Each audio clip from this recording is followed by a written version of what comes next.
84편 고라 자손의 시. 인두자를 따라 깃딧에 맞춘 노래.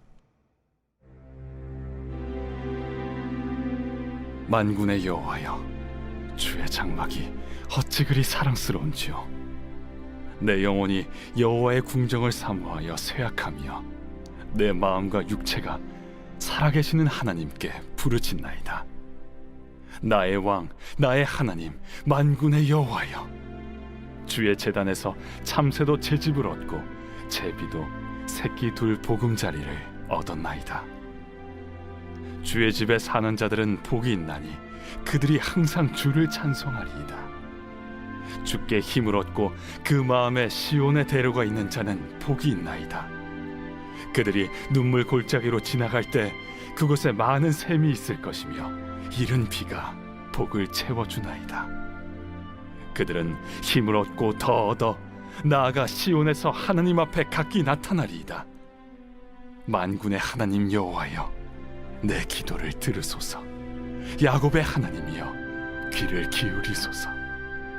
우리 방패이신 하나님이여, 주께서 기름 부으신 자의 얼굴을 살펴보옵소서. 주의 궁정에서의 한날이 다른 곳에서의 첫날보다 나은즉 악인의 장막에 사는 것보다 내 하나님의 성전 문지기로 있는 것이 좋사오니 여호와 하나님은 해요 방패이시라. 여호와께서 은혜와 영화를 주시며 정직하게 행하는 자에게 좋은 것을 아끼지 아니하실 것임이니이다. 만군의 여호와여, 주께 의지하는 자는 복이 있나이다.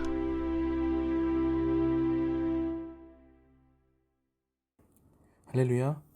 오늘 하나님의 말씀은 시편 84편 1절부터 12절까지 말씀입니다. 오늘 말씀의 제목은 하나님의 성전 문지기입니다. 오늘 말씀은요, 제가 참 좋아하는 말씀인데요, 이 시는 고라 자손의 시입니다. 혹시 여러분 고라를 기억하시나요? 그가 성경에서 등장한 때는요, 출애굽 시기인데요, 이때 모세는 이스라엘 백성들을 이끌고 출애굽하여서 가나안 땅 앞에 도착한 다음에 정탐꾼을 각 지파마다 한 명씩 총 12명을 선발하여 가나안 땅 각지로 보냅니다. 모두가 아시다시피 그중 10명은 부정적 피드백을 내고요, 2명, 곧 여호수아와 갈렙만 긍정적인 이야기를 합니다. 그 결과 이스라엘 백성은요, 불순종으로 광야에서 40년 동안 맴돌고 다 죽게 된다는 그런 말씀을 듣게 됩니다. 오히려 그 자손들이 가나안에 들어가리라는 하나님의 말씀을 듣게 되죠.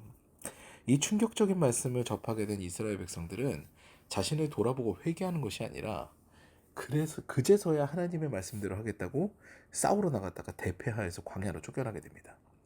이때 모세의 리더십이 흔들리게 되죠. 그럴 수밖에 없는 것이요, 주축이 되는 세대들이요, 가나안 땅에 못 들어가는데 이들은 출애굽 세대들이니까 애굽에서 노역을 살았던 거친 세대들입니다.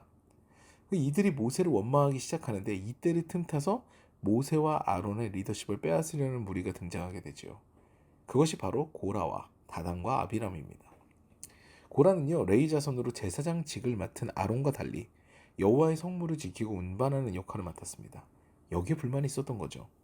다단과 아비람은요, 야곱의 큰아들 르우벤 자손의 족장들입니다.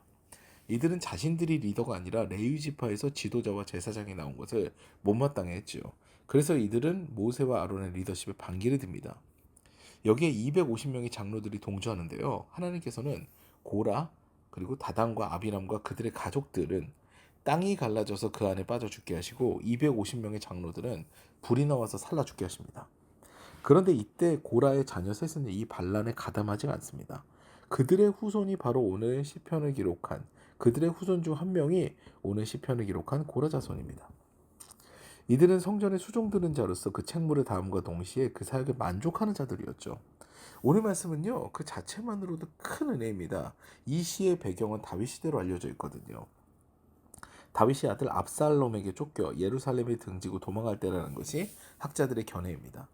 이때 예루살렘을 떠났기 때문에 성전을 떠난 거거든요. 근데 그때 떠났던 고라 자손 중에 한 사람이 기록한 시라는 것이죠.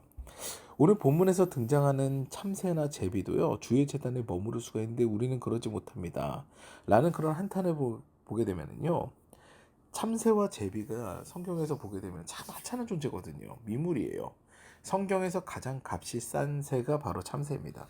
그런데 그들조차도 성전에 둥지를 틀 수 있지만 이제 나는 쫓겨나는 입장에서 내가 가지 못하는 것이 참 원통합니다라는 메시지를 던지고 있는 거죠. 그러면서 소망을 노래하는데요. 5절입니다. 주께 힘을 얻고 그 마음에 시온의 대로가 있는 자는 복이 있나이다 하는데요. 여기서 대로, 이 길이라는 단어는요. 보통 길이라는 단어로 쓰인 히브리어가 데렉인데요. 그 데렉이 쓰인 게 아니에요. 메실라라고 하는 단어가 쓰입니다. 이 단어의 뜻은요. 인공적으로 만들어진 길이에요. 다듬어진 길을 의미합니다. 자연적으로 형성된 데렉이 아니에요. 주님께 힘을 얻은 우리는요. 주님께 나아갈 길을 스스로 만들어야 된다는 거죠. 인공적인 길을 우리가 마음에서 내야 된다는 겁니다. 그것이 복입니다라는 것이죠. 시인은 본인 스스로가 예배의 자리로 나아갈 것을 다짐하고 있는 겁니다. 그런데 그 길은요. 눈물 골짜기를 걷는 것과 같이 쉽지 않은 길입니다. 눈물 골짜기의 해석은 크게 두 가지로 나뉘는데요. 하나는 눈물이 날 정도로 메마른 골짜기, 그리고 다른 하나는요. 물 대신 내 눈물이 흐를 정도로 험한 골짜기입니다.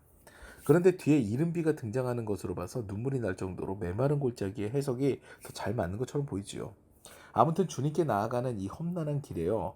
우리가 걸음을 떼게 되면 주님께서 은혜를 주시는데요. 많은 셈이 이미 준비가 되어 있어서 중간중간 우리의 목마름이 해갈이 된다는 겁니다. 주님께 예배하며 나오는 자는요. 주님께서 문제 해결을 중간중간에 응답해 주신다는 거죠. 게다가 주님께서는요. 이른비를 내리신다고 하십니다.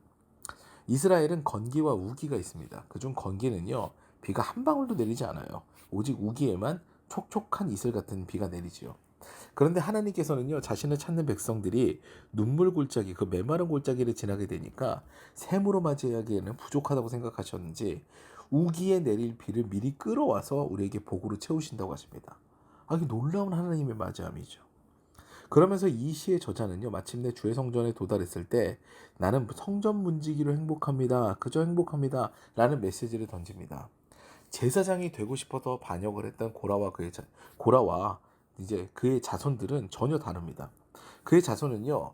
자신의 일들이 지금 성물을 지키고 그 성물을 보관하고 성물을 옮기는 그 역할이 얼마나 주님께서 원하시는 일이며 소중한 일인지를 잘 아는 겁니다.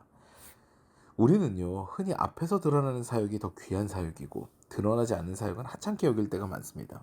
그런데요, 주님 보시기에는요, 이게 중요합니다. 담임 목사와 교회 관리 집사님과 같습니다. 주님 보시기엔 같아요. 똑같이 주의 일을 하는 거예요. 단지 하나님께서는요, 목사에게는 말씀을 전하고 목양하는 역할을 맡기신 거고요.